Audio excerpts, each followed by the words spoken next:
Thanks, Paul. Great presentation. Obviously very compelling. I was in Miami last month, where you're based, where you were debuted this campaign, and we're just kicking it off. Now that you've had a chance to do the out-of-home campaign, what are the results, or what are the feedback that you were getting from the marketplace? Yeah, I mean, I think that the result was really, really positive in different fronts. When we did this specific campaign, the main objective was not to drive short-term sales. It was like to raise awareness for the brand. It's still a startup, people don't know NotCo, to kind of like explain what the company is about and how we are using AI. It did end up like driving sales, even though that was not the main objective. And it was also a campaign which, again, like and that's why I go for big, bold. So I try to go for big, bold, creative. Like the media money was not outrageously high, and the pickup that we got from the press and in social was disproportional comparing to some of the previous campaigns that we did in the past. So we did use a little bit of out of home. We did use a little bit of like investment behind social, but like what made the ROI, or at least like the cost of impression, lower was the organic reach that the campaign got in press and in social. We saw we did move the needle a little bit in terms of awareness, in terms of understanding what the brand is about. We look at that into our brand tracker. As I said, it did drive sales. We did a control sell in the US in a state without any investment, and compared to a state where we did have investment. And the result was pretty encouraging. And what's the next campaign going to look like? Is that in motion, or are you still planning that out? We do have one idea that I freaking love and I'm completely obsessed about, but I don't have money to do this year. So I'm trying to sell everything I have to try to do beginning of next year. It's not that it's too expensive, it's just that I'm poor. We are a startup, right? I mean, and look, I mean, when I took the challenge of going for a startup, one of the reasons was that the stuff I'm most proud of that we did on my Burger King days, Popeyes, Tim Hortons, Unilever with Dove, and even Activision, they were not super expensive. You know what I mean? Like they were like I had more money, believe me. Candy Crush alone spends almost like $500 million in media, but like the stuff that really moved the needle and that I got super excited about, it was not really the most expensive. But on a startup, the limitation is broader. You really need to like make tough choices in terms of priorities and where you put your money in. So we do have an idea for that we could do now, but we're going to save it probably for beginning of next year. We always have cool stuff cooking, like either on the product side or like on the kind of like campaign side. Like between now and the end of the year, we do have some important partnerships that we're going to launch. We do have some important products that we're going to launch, and not in the US, but in a different country, Latin America. We're going to enter in a completely new category of products for us. Already trying to build a little bit of this plant-based 2.0 that I kind of like try to describe. So there are lots of exciting things happening at the same time. Great stuff. You mentioned just a second ago about being bold, right? And Paul Wilmington's challenge the comfortable. Can you talk about that? In other campaigns, you have bold campaigns as well, and pushing the envelope. How do you look at those and create those and put those in action? It's every company has a different challenge. I think that, and unfortunately I didn't see the presentation before, but because I was on the freaking airplane, like waiting freaking forever to get here. But from my experience, the biggest barrier for doing bold ideas and disruptive ideas is not budget. It's the willingness of the company and the leadership to embrace that. When I look at what I did throughout my career, I also realized that it's a journey. Like the stuff that I did, I stayed on Burger King for 7.5 years. The stuff I did towards the end was much bolder than what I did in my first 6 months. You know what I mean? Like on Activision, we were on that path too. You know, like on the beginning, like every time I come to a job, now with NotCo might be slightly different because they know I'm crazy from day one. But like in the beginning, you need to build your credibility internally. You need to prove the case for creativity. You need to do things that will show the company that it pays off.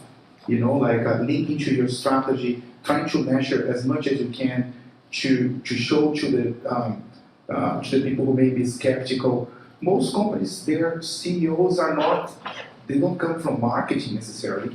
Like most companies, I see people raising from sales or from finance, especially, you know, like, and they may not even understand. It's not that they're against it. So it's really, you need to be patient and embark on the journey, deliver short-term results first, and then start to push the boundaries and take people by the hand on that creative journey, like always showing results. Like I remember one of the best compliments I got on my whole entire career was when the CEO for Burger King, for RBI, it was not Burger King, RBI has Burger King capacity markers. He came to me and said, man, you made us comfortable with being uncomfortable, you know, but it's a process, you know, like, and you need to be patient, and that's why it's important to have tenure as CMO and stay not just 6 months on the job, you know, and build your credibility and take the company through that journey. Sorry for the long answer, too. That's a great one. Can you talk about some of your Burger King or RBI, some of those campaigns? Yeah, well, I mean, like we did Moji Whopper, which was like basically like showing a Whopper molding, like in slow motion, time lapse style, to make the point that you're removing artificial ingredients and preservatives from the product. I also did look, we are removing artificial ingredients from the product. Like, isn't that great? And no one gave a shit about any of that. Like we actually aired that chili ad that I described to you on the pre-Super Bowl. On the year we did Moji Whopper and we didn't move the needle at all. And then we did Moji Whopper with almost no budget and everyone was talking about it. We did a campaign called Volta the Tour, which was very successful, which to the time I left RBI, it was the best ROI we had in any digital campaign. And basically, like, we were launching mobile ordering payment. We were QSR number 3 billion to do that. I mean, everyone has the app on Starbucks for many years now, so it's a big deal for us because it was a nightmare to code that stuff. But for the consumer, they couldn't give a shit because it was not something new to them. And by the way, I tried everything for people to download the app and use the app. It's not easy at all. At some point, I did a test where I put a poster almost the size of this screen on top of the cashier saying download the app and get a free Whopper. And people were there on the line looking at this shit, you know, like, and there is free Wi-Fi in the store. So, and the line takes longer than to download and do the order. And they wouldn't do it, and they would buy the Whopper. Cash, like instead of getting it for free. So I knew it would be tricky for people to download the app and put the credit card details in the app. So we did a campaign where I still remember today when Gabriel from FCB, he's not on FCB anymore, but he came to me and said, hey, we want you to do, the idea that we want to do is, we want to sell the Whopper only for 1 cent, only at McDonald's. And then I look at him, he's like, you mean the Burger King, right?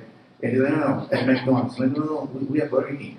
And he's like, no, but that's the idea. We're going to geofence all McDonald's in the US, and then when you get close to McDonald's, a coupon will pop, like inside of the app, and then you can order for 1 cent, so you can get the credit card details of the person. It shouldn't be free, because if it's free, you don't have the white people going to put the credit card. And then I look at him and I thought, you realize that we don't have geofencing for our restaurants, right? Like, and there are 7,000, and you want to geofence 15,000 from the other guy. I don't even know where they are. Like, and yeah, so it took us a year to do that, and it was awesome. By the way, the cost of conversion for having on performance marketing to have someone download the app and use the app with the credit card details was more than $14. So I was printing money with that campaign by giving Whoppers for 1 cent because the Whopper probably cost less than $1.25 or $2 in cost, right? In price. And so there is, I can tell you like the behind the scenes and a bit of the numbers behind, because there is always logic and strategy behind the madness. You know, like we're not just doing crazy shit. Well, we were, but like there was a reason why we were doing that.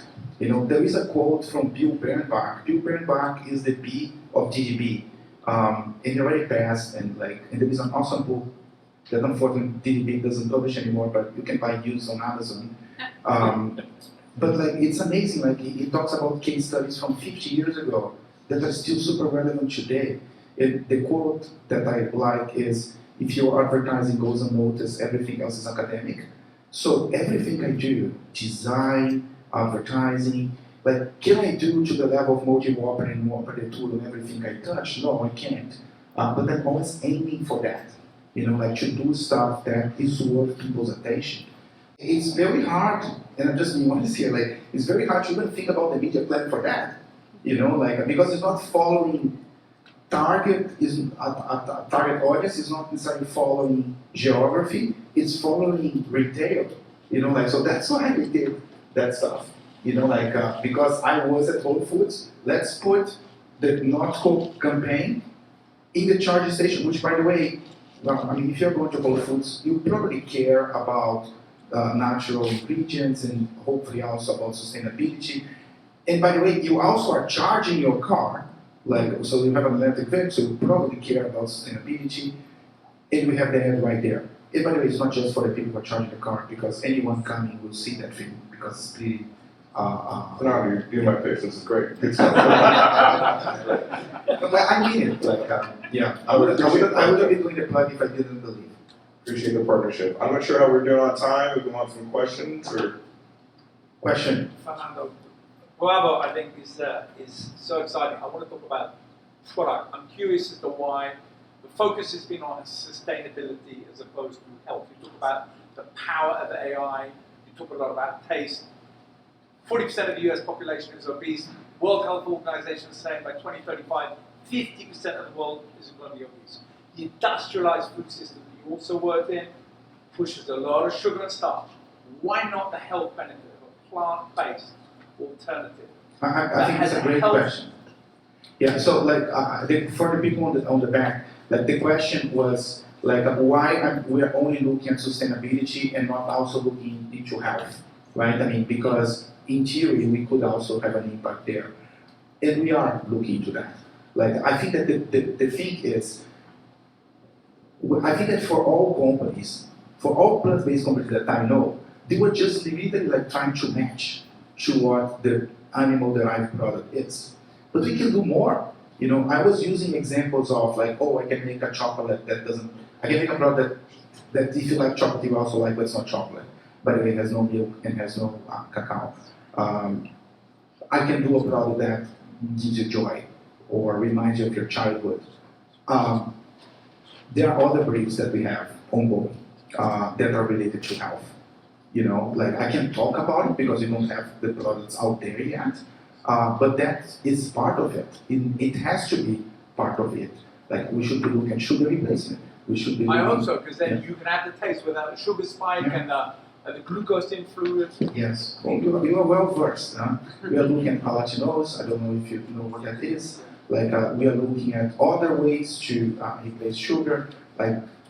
It's in the works, and it's a key benefit. If we don't do that, what is the brand of, if you're going to buy burgers, which brand do you buy of burgers? I don't have a burger brand, I'm not talking about hamburger, I'm talking about the patty, right? Yeah. I probably buy fresh, but if we don't differentiate, if plant-based is just let's match to the animal, everything is going to be the same. If we're going to commoditize the category, so we do need to come up with health, or other things like the ones I was describing, emotional benefits. I think it's an interesting area to explore. Maybe it's a combination of all of the above, and we are looking into that. Fernando, have you had Most of our stuff has less sugar than competition. Yeah. Yeah. Thank you. Have you had a chance to be a taste tester or anything? Yes, I did. Everything. Yeah, how's that? Any good story from that? Well, I like using whatever product I'm selling, and as I said before, just being consistent with the thinking. I like to simplify things. So going back to that point, which I think is a good one, on my first 6 months at Burger King, and back then it was just Burger King because it was pre-RBI, I was in a meeting and I said, guys, I'm just thinking here, like, when I look at what people care about in our consumer base, the older people, and this is not me passing judgment on anyone, it was the data, okay? The older people that were coming to Burger King, they care mostly about price, variety, convenience, and all that. The younger people care much more about eating something that was real, okay? And the ingredients that were in the product and all that stuff, yeah? So I was thinking like, well, I mean, if you want to be still strong in the future, like we probably need to have a roadmap of natural ingredients, removing artificial stuff. We should probably have a roadmap of sugar, fat, sodium, calories, right? I mean, to make the product better. And someone in the meeting looked at me and said, Fer, can you prove to us that you're going to sell more if we start doing that next month? And then I said, we won't. Like that I can tell you now. We're not going to sell more. Like, hey, Burger King reduced sodium by 5%. No one here is going to jump on a car and drive to a Burger King, right? I mean, it's like, who cares? And by the way, if you reduce for too much, you're going to drop sales because the problem is that people like that stuff, right? I mean, but between now and 10 years from now, this work will be done. So I prefer to start doing the work today and lead the change and be able to capitalize that than being a follower and let other people capitalize and just bearing the cost, because that's what's going to happen, right? So that's why we started to do the work at PK back in the day. We launched like an Impossible Whopper. We launched we removed all artificial ingredients, artificial sources from every single product in the restaurant. Today, Burger King in the US does not have ingredients from artificial sources. And it was a pain in the ass to do it because people would prefer the artificial stuff on a taste test. And it was a nightmare, a logistic nightmare. Imagine refrigerating the menu. Before it was not refrigerated because it had EDTA, and it was shelf stable. And now I have to change the procedure of 7,000 restaurants and refrigerate menu. That sounds simple, I promise you it's not. It's a journey on that front too, in terms of doing the right thing. You know, like I believe on doing the right thing because it's good for the business and because life is too short for you not to do the right thing. So we will push the envelope on that, just like we push the envelope in a different way on BK, Popeyes, Tim Hortons, and all that. Great. I think we're out of time here. Thank you, Fernando. Fernando's flying back tonight, so he truly came out here. I'm going for dinner. Going for dinner.